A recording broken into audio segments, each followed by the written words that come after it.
YouTube channel. For today's video mga langga, magta-try on haul tayo. But before anything else, kung bago tayo sa channel ko, please do subscribe my channel, like and share, and click notification bell para ma-notify ka every time may video uploaded tayo mga langga. So for today mga langga, ang try on natin is set of lingerie na pa-floral.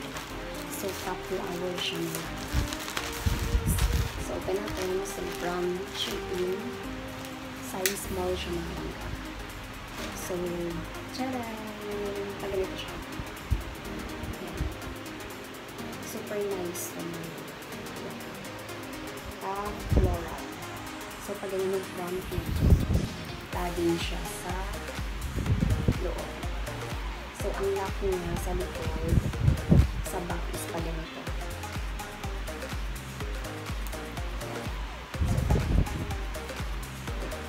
Back niya is ganito. So, ganito. Super nice naman. And then, ang bikini niya is pa-high waist. Yan. Pa-high waist. High waist ang bikini na size small. Ay, extra small pala siya mga langga. So, extra small pala siya. Pa-high waist.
That's all for today's video mga langga. Please don't forget to subscribe to channel mga langga, like and share, and click notification bell para ma-notify ka every time na may video uploaded ako mga langga. Thank you for watching.